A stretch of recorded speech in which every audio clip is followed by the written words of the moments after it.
Chilling tales for dark nights.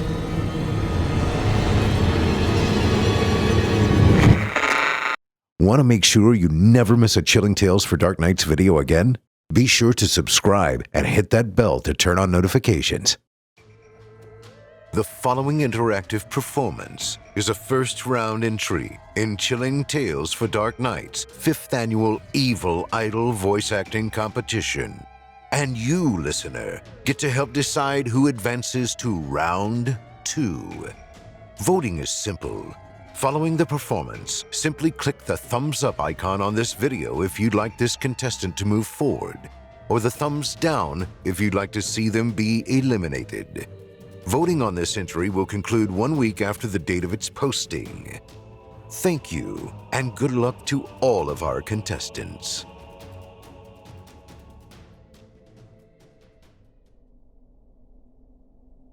Legends. Such strange yet fascinating things they are. These intricate weavings of fantasy and imagination have always existed among us, usually bringing hope, caution, or fear in one form or another. Some tell the tale of a brave adventurer forging his way to glory and fame through some metaphorical method or another, while others recount an individual's encounter with an awful being or monster. These legends, these stories we pass from father to son, mother to daughter, town to town, they vary quite wildly in all sorts of ways. The emotions they stir within us vary just as wildly too. There is one thing, however, that all legends have in common: a message. Sometimes the message is a warning. Stay away from a specific place, lest you be devoured by some foul beast. Simple. Other times, the message comes as a lesson. Adopt these morals, practice these methods, and you'll surely find success. Simple. A legend does not exist purely as a work of fiction. The necessity of the message, the value of the message, this is what defines a legend. Even today, in a world overflowing with tradition, culture, technology, and all sorts of things that are rich with knowledge and understanding, we still cling to our legends. We must, after all, for they are the purest and most genuine form of a true message. It is only now, after so much torment and madness, that I have come to understand the real weight behind legends. In particular, the fabled place of Oren's eye. It would not surprise me to learn that you have not heard of it, whoever you may be. It is a legend that is widely known to very specific circles. Circles in which I counted myself amongst once upon a time. The story itself has changed much over the years, so much so that its exact origins have been lost to time. If you were to ask 30 people who knew of the place of Oren's eye, you would hear a minimum of 20 different tales. Some would only be slightly different, while others would seem almost to be completely opposite. Throughout all recounting, however, a similar thread has persisted, that which truly made the legend a legend. There is a place, one which has existed since the beginning of mankind, which contains a secret capable of changing the world.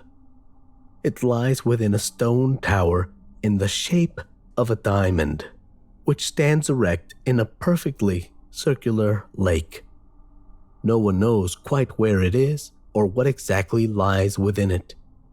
Thus, it has laid untouched for years untold, waiting for someone to find it. This place is known as Oren's Eye. The details revolving it are variable, as I said before, but this is the core, the backbone. Among many others, I was once obsessed with this legend. I still am to some extent, I suppose. And once I have finished saying what I need to say, recounting the events which occurred mere years ago, you too will understand the message of Oren's eye. It began late into the evening only a couple of years ago. It must have been around 1 or 2 in the morning when I was suddenly disturbed by a light knocking at my door. So light and easy was it that I could barely hear those quick, hollow booms. Yet, despite this, they roused me from my sleep quite effectively.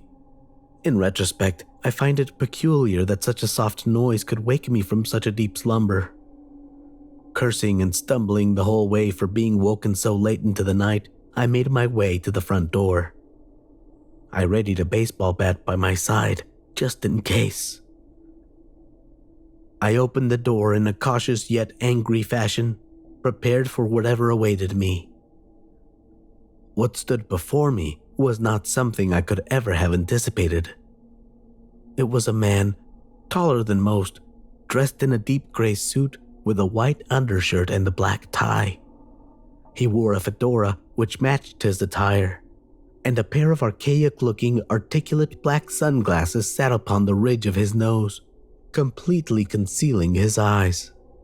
He almost seemed to have stepped directly out of the 1950s. His lips were spread wide in a smile which can, in the clarity of retrospect, only be compared to that of a wolf. His face was smooth, lacking any hair, while also appearing grizzled. "Greetings, a fine night to you," he said after a moment of examination. His accent was clearly German, and he bowed slightly upon finishing his sentence. I stammered for a second, taken off guard by his cheerful demeanor. I know, he said. "It is also very late in the night. I am so sorry to trouble you, sir. What I have to..." I found my voice then, my frustration boiling to the surface. "Do I know you?" I asked crisply. He chuckled a bit at that. "Of course you don't. How could you?" He broke off into his cackling laugh once again. I was beginning to reach new heights of irritation. "What do you want?" I demanded, cutting his humor short. He looked at me straight then, still wearing his wolf-like grin. He spoke again then, his voice completely serious now. "I have something you would like to possess." He motioned towards a briefcase sitting against his leg. "I have come to give it to you." I had no time to react, for he turned away and proceeded to walk back towards the sidewalk bordering my townhouse with a sudden burst of haste. "You will appreciate the contents, I feel certain," was all he said as he disappeared into the darkness of that cold winter night. At first, I was apprehensive about even touching the case. I brought it inside my home nonetheless, however, for I was genuinely curious. Curiosity in general is something I have always felt quite strongly since I was a child. I tried to resist temptation, I really did. I have always proven myself to be a victim of my own desires, however, and so it did not take long for me to finally open the case. I will forever consider that moment to be the most regrettable one in my life. Yet I know, deep down, that it was an unavoidable one. What I found within took my breath away. To anyone else, it would have been nothing more than a pile of papers with pure nonsense written across them. I knew right then and there that this was not the case, though. It was a map, instructions, and evidence, all pointing to the location, the true location of Oren's eye. A place of legend that was not meant to be anything more than just that, a legend. I spent the rest of that night poring over those documents, absorbing every detail like it was Holy Communion. Sleep was no longer a need during those long hours, but rather an irritable pulling that I ignored with utter commitment.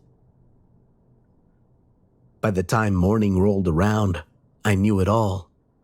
Where to find Oren's eye, how to get there, what I would need for the journey, everything. It was not an adventure I could undertake alone, and I would not have even if I had a choice. My dear colleague and friend, Edward Wright, was who I turned to then. He was just as fascinated with the legend as I was. We had, in fact, spent many sleepless nights discussing its potential existence. And now the time had come. We would be the first to find Oren's eye in untold years. He was, of course, more than willing, ecstatic even.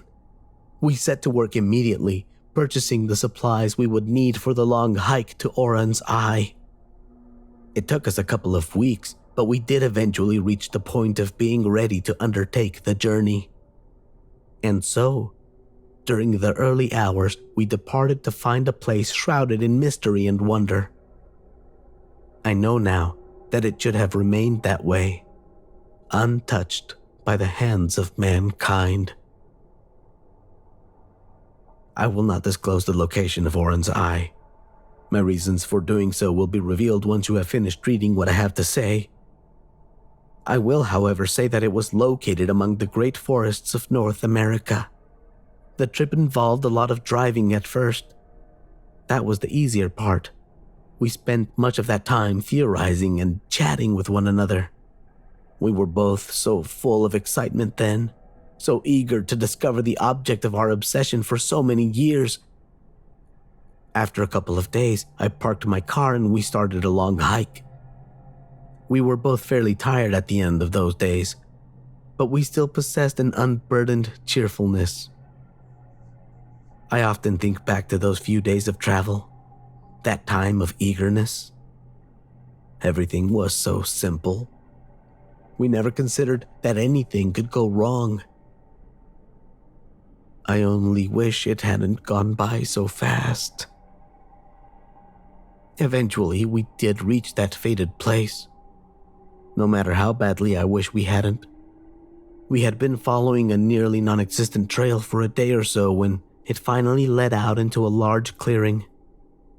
At the center sat a small lake, perfectly circular in proportion, and from its center stood a diamond-shaped tower of strange dark stone at about 15 feet tall. It was a scene which, despite not being particularly marvelous, inspired pure awe in Edward and I. We shouted and screamed in joy, in satisfaction, for we had made it. We had made it to Oren's eye. This overwhelming joy was short-lived, however, for it was then that we noticed the silence. Ironic, isn't it? That silence would be so obviously noticeable. That silence would cut through our cheers of triumph. The complete lack of noise and life beside our own silenced us. We grew quiet very quickly as we began to understand. There were no birds, no wind, nothing. Not even a whisper from the forest. We might as well have been on the moon. Even there we would see the stars shining through, offering some degree of hope. As we stared at that lonesome tower of faded deep stone, however, we felt no hope. The world was still there, frozen in time. It was something only a curious human would dare intrude upon. For a while, we did nothing but just stand there, taking in every sight. The lake was still, much like everything else in the clearing. It was a pure blue color. Even from the edge of the clearing, we could tell that it was very deep. Grass faded to dirt the closer it got to the lake, and the dirt to that strange, deep, dark stone. The stone appeared to be warped, much like the texture of obsidian, but with a dull brown-gray tint to it. Where we stood, vegetation stood erect and proud, living. Near the shore, however, no life could be seen. Only that stone and still water. We managed to push ourselves into motion eventually, though it did take considerable effort. We walked across the grass, then the dirt, and finally, the stone to the water's surface. We had brought an inflatable raft just so we could cross this lake to the diamond-shaped tower which brooded quietly at the center of the lake. We crossed the water rather slowly to the tower, only to find that there was no way in. No door, window, or orifice of any kind that would permit us entry. The surface was smooth and unclimbable. We found ourselves at an impasse. Fortunately, this obstacle proved to be short-lived, for as we continued to circle the diamond tower, we soon found an odd-looking iron chain dangling from the top of the structure on one of the faces of the tower. From where we were standing, it appeared to be tied to a D-shaped loop of some kind of metal attached to the top of the structure. We were hesitant at first. The chain appeared to be quite old, and the metal seemed equally worn. After a few tests, however, we found it safe. So, our steps full of caution, we climbed the rope to the top. I was up first. I found myself standing on a flat surface composed of the odd-colored stone. To my right, however, it became a set of stairs that went down into the dark depths of the tower, following the diamond shape of the structure. The stairs were made out of what appeared to be iron, while the inner walls of the structure were composed of the same strange stone that the outside was. When Edward made it to the top beside me, he gasped, for he too was in awe of the oppressive-looking hole which lay before us. Judging by how deep it was, we could only assume that significant part of the tower on which we stood lay beneath the ever-still waters of that lake. Glow sticks were not on the list of items we thought we would need. If they had been available, we would have dropped one down to gauge the depth of the descent. We searched our bags and soon found an empty tin can which only served to take up space since its contents had been used up that morning. We dropped it and watched as it quickly disappeared into the bowels of the tower. It must have been a minute or two before we finally heard the echo of it crashing at the bottom. We looked at each other, a mix of fear and wonderment in our eyes. We talked for a bit after that, figuring out what to do. We considered going back to shore and making the long trip home to tell our colleagues and friends that we had actually found Oren's eye. We would come back and properly explore what lay at the bottom of the tower in the safety and efficiency of a real expedition. We could have turned our backs then. At that crucial moment, we could have left and returned in what could very well have been months upon months. Or we could press on. We could continue by ourselves into that gaping pit of darkness and discover what lay at the bottom right then and there. I don't think I need to tell you what we chose to do. We thought we knew the risks. We thought we could handle it by ourselves. No matter how many people they brought along, could have managed it. No one would really know the risk of that place until it was too late to turn back. And so we descended into what I am now convinced must have been hell itself. The flashlights we brought with us had little trouble piercing the choking dark of that silent stairwell. Edward and I barely spoke to each other as we climbed further and further into the tower. Our moods were almost directly contradictory to the way we had been over the course of the entire journey. There was no excitement, no joy, just anticipation as to what we would find when we reached the bottom. Anticipation and an ever-growing fear, the source of which we could not identify. We continued our descent for a good 45 minutes or so, with a couple of breaks here and there before finally reaching the bottom. The stairs evened out into flat ground. We stood in a diamond-shaped room which extended all the way to the top of the tower, where we entered with the stairs obstructing any light that may have entered. We seemed to be underground. The only way forward was a tall, perfectly rectangular tunnel which spanned onwards for a bit before taking a sharp right. From around the corner emanated a very soft yet noticeable orange light.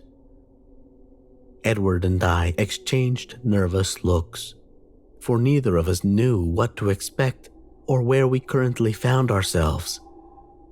We were afraid. Very afraid. Fear would not stop us, however. So we pushed on.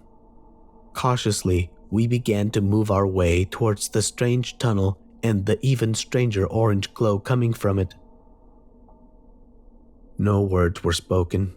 No sounds broke the silence save our soft footsteps as we grew nearer and nearer the bend. I cannot speak on Edward's behalf, but my heart was beating hard enough that I thought it audible to the darkness around me, though I am certain that this was merely a deception of the mind. Finally, we both rounded the bend, slowly and with hesitation, but we did it. Ahead of us, the tunnel continued on for a bit before widening out into a large cavern with a ceiling so far up we could not see. Strange strands of what appeared to be chains dangled from the dark above, silhouetted by the orange glow. At the far back wall of the cavern were two enormous, diamond-shaped, window-like surfaces, which were the source of the odd orange glow, though we could not tell how or why. And standing tall on the flat stone ground between us and the windows was what appeared to be the silhouetted shape of a giant thorn with its back facing us. We froze at the sight before us. How could we not? Awe and fear coursed through our blood like some kind of paralyzing venom. We looked at each other in that orange glow, analyzing each other's faces, trying to judge whether or not we truly had the courage to push forward and had come too far to turn back now. We knew that. Yet, still did we stare and wonder if we should return to the surface, even though we knew we would not. And so, with a confident first step, I moved forward, prompting Edward to follow. We emerged from the tunnel and into the cavern, only to be greeted by the sound of silence. Once again, but this silence was unlike any I had ever experienced. It weighed on us, choking the air from our lungs and tightening our lips so that we could not speak. To disturb that silence was to wake hell itself in our minds. Yet we pressed on, drawing closer and closer to the shaded throne that lay ahead of us. We were about 15 feet away when we felt it.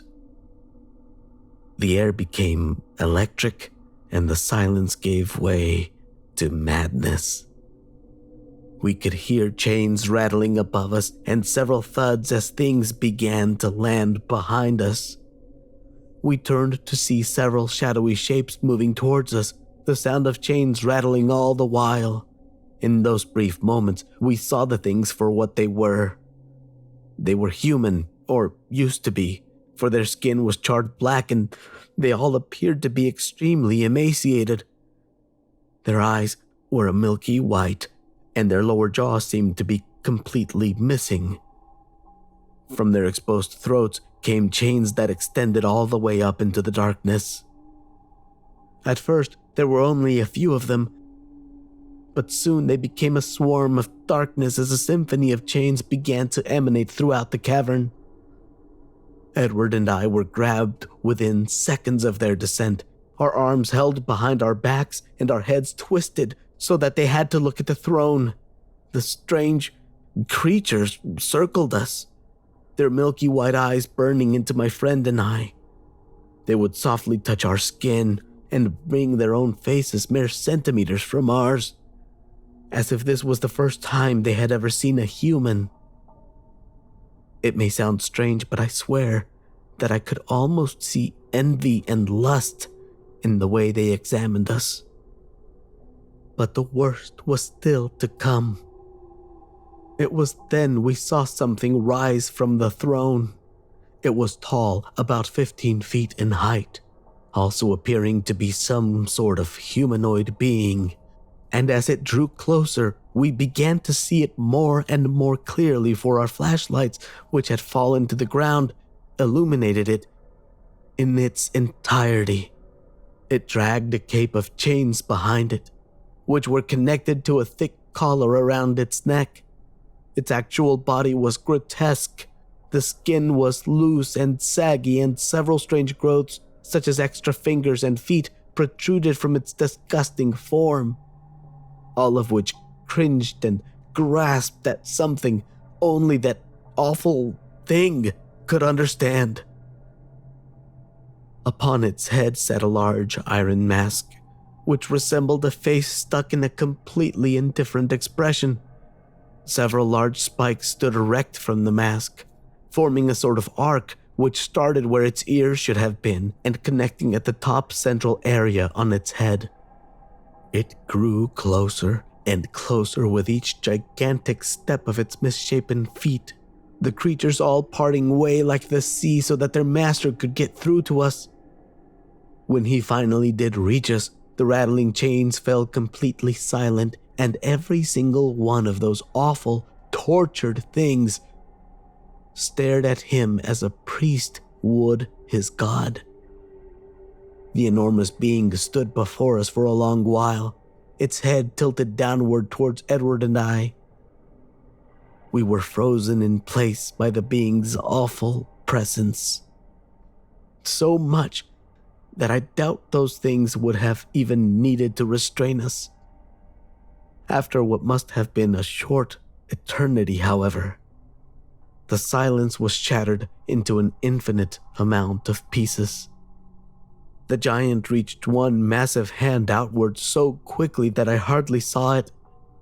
It grabbed Edward by the neck, lifting him up at arm's length. The frozen terror was gone then, having given way to frantic screaming and struggling. I watched him writhe and twist in an attempt to free himself, while that grotesque giant's mutant limbs wriggled and twitched in what I can only assume to have been anticipation. The creatures began to shake their heads wildly at the roof of darkness that loomed over us, rattling their chains in a second awful symphony of torment. The giant then took his free hand and stabbed two of its fingers into Edward's mouth, yanking them down and completely severing his lower jaw. My friend, my poor friend, he cried and shouted so loudly and savagely that I could almost feel the pain radiating from him. The giant grabbed one of the many chains in his cloak of iron and brought it to Edward's mouth. I watched as it slithered its way into him like a snake, as if it had a mind of its own. Edward continued to struggle and resist for a few minutes more before finally going still. He was not dead, though, much as he would have wished it. I could see life in his eyes, however corrupted it may have been, just as I could see it in all the strange creatures that surrounded me. I do not know how much time passed before the giant stopped the chain, yanking it free of its collar and tossing its exposed end directly up into the shadows. With a disgusting bone-breaking crack, Edward was jerked and dragged up into that dark abyss. The other creatures followed him almost immediately after in a similar way, though I cannot say why. And so I was left alone with that demonic giant, that king of chains. He turned his massive helmed head towards me then, but did not otherwise move. I had been released by the creatures which had restrained me, yet I did not move. What madman would dare to flee in the presence of such unstoppable and abhorrent evil? I had no option other than to stay and wait for whatever fate this monster had in store for me. More time passed as we simply stared at one another. It kneeled some time between the silence, making his head level with mine. The being leaned its iron mask in close to my face, bringing itself mere inches from mine. "Know me." A deep, ethereal, genderless voice boomed through the cavern. "Know what I am." I could do nothing but remain motionless. The last thing I remember is that orange glow and that awful iron face staring through me. I can't say exactly what happened, but merciful unconsciousness found me then. I awoke sometime near midnight, lying in the middle of a road, the same in which Edward and I had parked my car before embarking on the trails and mountains that concealed Oren's eye. I did not try to find my way back to that pit of fear and misery, no. I got in my car and drove home. This is the truth of Oren's eye. Regardless of what you may or may not have heard, its message has been corrupted, you see. Made to appear as if treasure or scientific significance lies in wait, as if what sleeps there will benefit mankind. The message, I believe, has always been the opposite of an invitation. It is a warning. For years I have carried the weight of what I experienced in that place. Nightmares plague me like death when I sleep, while my memories torment me constantly during my waking hours. I told Edward's family and the police that he perished while climbing a mountain, and that we never found Oren's eye. To this day, I tell people that it does not exist, that it's not worth the trouble or thought. I tell them of my quest to find it and how my friend fell to his death. I tell them how I found nothing in the end. I lie. I am dishonest, yes, of course I am. Sometimes a merciful lie is better than a mortal truth. They would understand if they knew, just as you would. To this day, I do not know who exactly the man with the wolf-like grin and German accent was. He disappeared as quickly as he arrived and left no trace in his wake. Similarly, I have found no answers as to what it is that lies within the depths of Oren's eye. It is a mystery that should remain unsolved, I believe, which is why I will not disclose the location of that awful place. It is for your own benefit. Trust me. I do not care if you believe me or not. I really don't. You can keep your opinions and judgment to yourselves. I know what happened. I know my mind. And I know that Edward's fate was much worse than anyone will ever know. I accept full responsibility for what happened to him.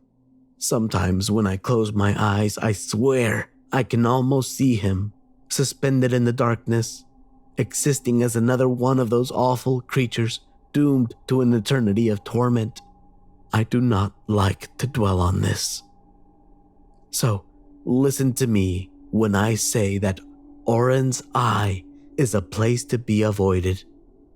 Heed the message of the legend. Thank you for listening.